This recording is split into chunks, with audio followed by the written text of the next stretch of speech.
Hi there everyone, I'm going to do a very humble and simple pheasant tail nymph. As we're getting close to the start of the trout season, pheasant tail nymph, always good to fall back on if the trout aren't rising. So for this one I'm going to use a Partridge barbless grab pupa, and I have a 3mm a countersunk tungsten bead. And the size of the hook is size 14. A good friend of mine, Liam Stephen, Young Gun is his nickname, he was adamant, very voracious about fishing pheasant tails at the start of the season, and I have to admit that he got me into the habit of doing such. Usually for the times prior to a hatch, or if we've got really crappy weather. So always make sure I've got a few of these in my box. So without any further ado, let's just get straight in there. I've started off, I'm using 8/0 Semperfli classic wax thread, and I'm going to put a 0.2mm copper wire rib, and I'm just going to run the thread in touch and turns all the way down the bend like so, and then again touch and turns back up again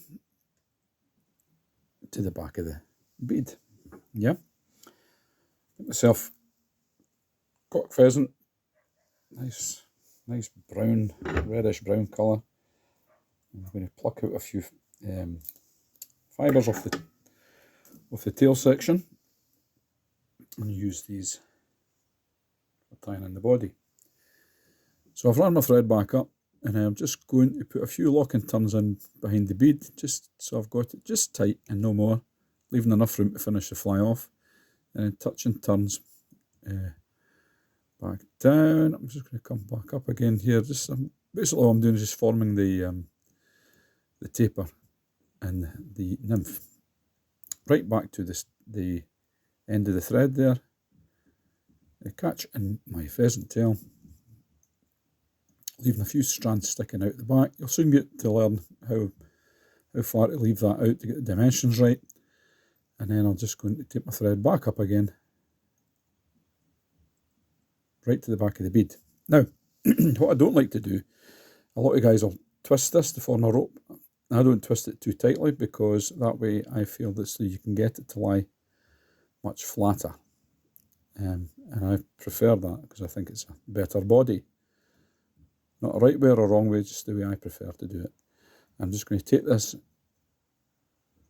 pheasant tail, touch and turns right up to the back of the bead, lock it in place, just a couple of lock and turns there, and then come in with my scissors and trim the waist, and just make sure that's locked in properly. I'm straight in with my copper rib.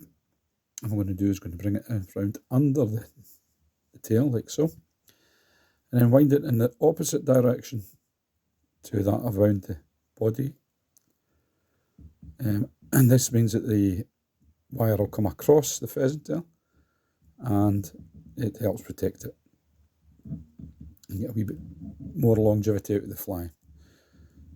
And what I do is I lock it in place here by taking the thread front and back, make sure I've got the wire locked in tight, tighten the thread, and then I just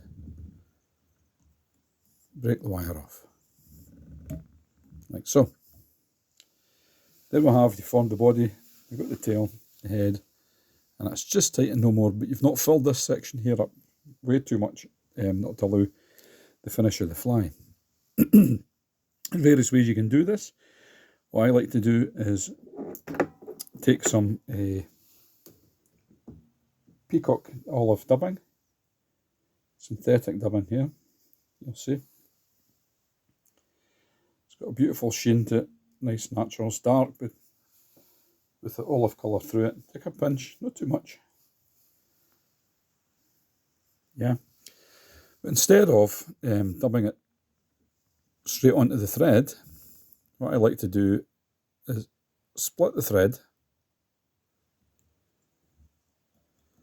So you're forming a dubbing loop. Finger in there.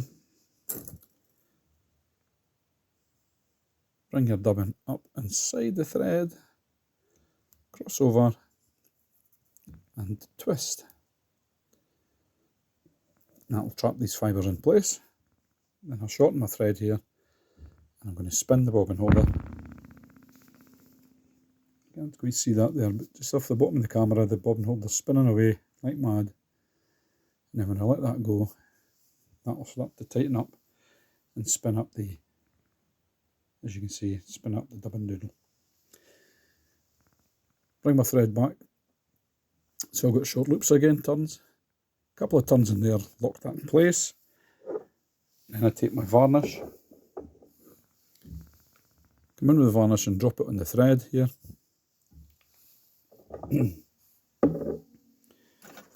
Just turn that on top of the last turns of varnish, the thread you've just done. When the varnish is still wet, just draw kind of a couple of locking turns and hit finish. Make sure that's drawn into the gap tight, and then just the same again, 1, 2, just as belt and braces. And then with open scissors, I just trim that away. And then you can draw your dubbin strands, if you want to call them that, back. And there you have straggly thorax. And that, guys, very simple, very easy. And for me, early season, that's a pheasant tail nymph.